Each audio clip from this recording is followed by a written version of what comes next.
Para culminar con el tema 3, en este video vamos a realizar un breve repaso de lo que acabamos de ver y remarcar algunos conceptos importantes.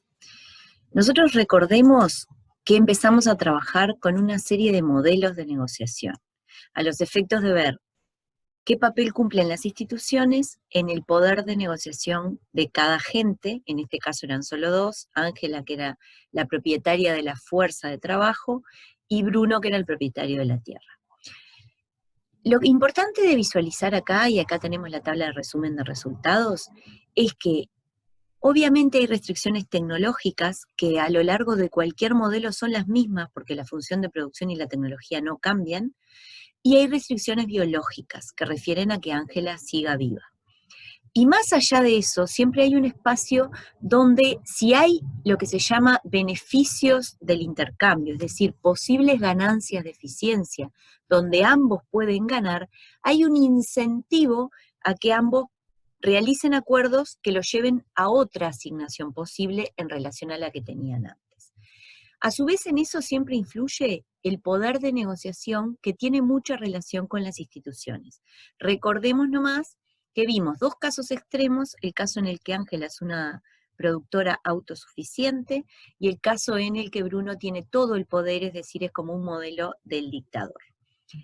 Este ejemplo es básicamente un ejemplo que, como vimos en el tema 1, puede ser un ejemplo precapitalista, es decir, una situación de producción antes de la irrupción del capitalismo hasta el siglo XVII. Este modelo es un modelo más parecido a los modelos que podrían existir hacia la Edad Media, en donde el propietario de la tierra, ya fueran los terratenientes o el propio monarca, tenía un poder muy coercitivo sobre las personas, en donde tenía todo el poder de decidir cuánto las personas producían y eventualmente cuánto le debían pagar en términos de impuestos o renta de la tierra. Recordemos nomás el ejemplo que vimos de la Operación Varga en el video anterior.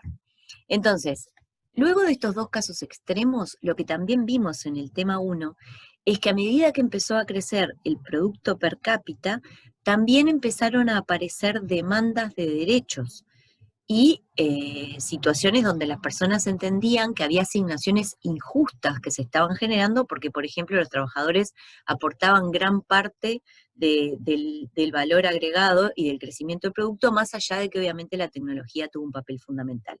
Allí algunas instituciones que irrumpieron, como el reclamo del derecho al voto universal, los sindicatos que reclamaban mejores condiciones de trabajo y mejores salarios, fueron provocando cambios institucionales. Entonces, al modelo 3, que podría ser un modelo de irrupción, digamos, del capitalismo, donde Bruno ya no es un dictador y tiene que negociar con Ángela, le fuimos sumando cambios institucionales que le daban derecho o mayor poder relativo a los trabajadores. Y este sería el caso del modelo 4.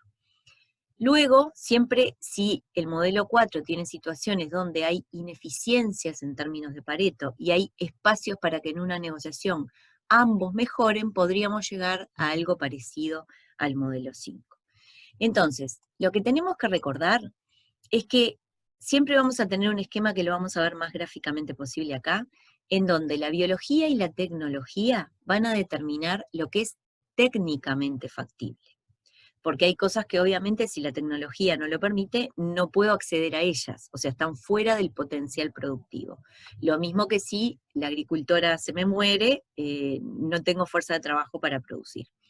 Ahora, los conjuntos técnicamente factibles pueden generar, si lo juntamos con las opciones de reserva de las personas, conjuntos económicamente factibles. ¿Qué significa esto? Significa que siempre que las personas estén dentro de lo técnicamente factible, pero haya alguna opción que sea mejor para ambos, o por lo menos para uno de ellos, que las opciones de reserva, hay un espacio para la negociación en donde puedo llegar a asignaciones mejores o que dominan en el sentido de Pareto a las que tenía antes. Y eso da lugar al conjunto de las asignaciones económicamente factibles.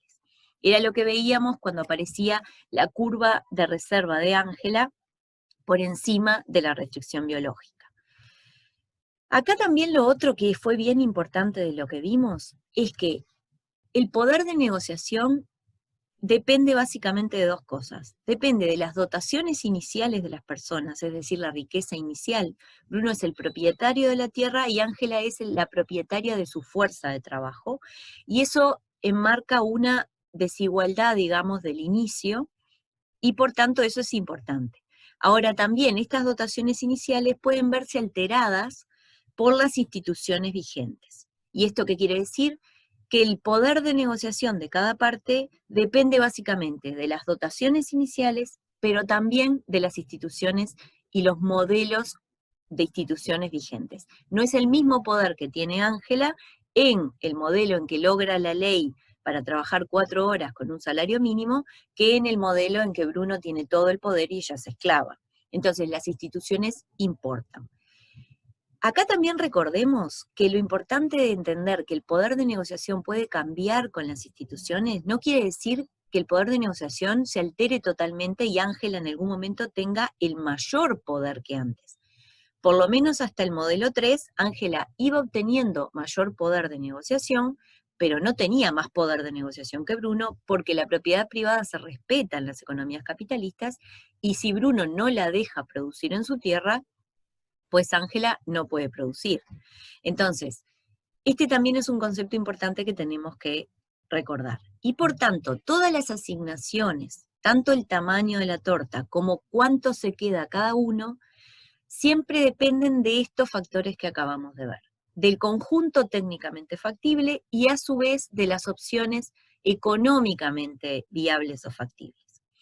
Y siempre, que es lo otro que tenemos que recordar, la economía no nos va a proveer de juicios valorativos, sí nos va a proveer de elementos para hacer una descripción de hechos, es decir, quién hace qué, cuáles son las reglas del juego y qué se obtiene, tanto en tamaño de la torta como en reparto para cada uno. Dentro de esto recordemos que tenemos los criterios para juzgar una asignación que tienen que ver con la eficiencia de Pareto, que es un criterio objetivo, digamos, que se puede determinar, y con los criterios de justicia procedimental y sustantiva, que también son criterios ecuánimes, digamos, que la economía maneja. En términos de indicadores para medir desigualdad en el resultado, que tiene mucho que ver con la justicia, vimos que teníamos tanto la curva de Lorenz, que es un elemento gráfico, como el coeficiente de Gini, que nos da un número de qué tan desigual es la distribución en una población, como los ratios 90-10 que los vimos en el tema 1. Más allá de esto, que es lo que la economía sí nos puede proveer, luego podemos tener juicios de valor que, por ejemplo, nos digan qué tan dispuestos estamos a sacrificar de eficiencia por mayor equidad. Me remito nuevamente al video anterior a lo que hablamos de la operación Varga en Bengala Occidental. A veces los gobiernos que expresan preferencias de sus votantes eligen sacrificar algo de eficiencia por ganar en justicia. A veces al revés. Pensemos, por ejemplo, en un cambio tributario. Yendo, por ejemplo, al cambio más reciente, que fue la reforma tributaria del 2007. Lo que se hizo básicamente allí fue tratar de quitarle peso a lo que llamamos impuestos indirectos como el IVA, y aumentar el peso de impuestos directos como el IRPF.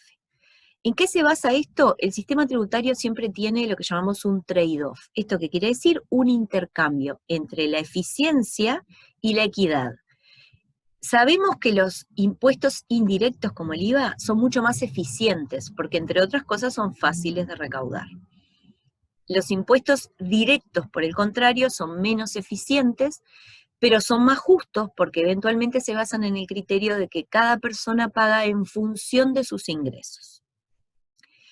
¿Qué tanto eligen los gobiernos en sus sistemas tributarios? Depende de juicios de valor o de valoraciones que hacen ellos de qué prefieren, si mayor eficiencia o mayor equidad. Y esto no es un juicio de valor que la economía pueda proveer. La economía provee la descripción de los hechos. Los juicios de valor sí corresponden y los podemos hacer los economistas como cualquier otra persona que trabaja en ciencias, pero tendríamos que ser lo suficientemente honestos para explicitar que son juicios de valor en términos de preferencias de nosotros, realizados sí en base a una descripción de hechos ecuánime realizada en base a ciertos indicadores, como son el concepto de eficiencia y el concepto de justicia procedimental y sustantiva. Y con esto estamos culminando el tema 3.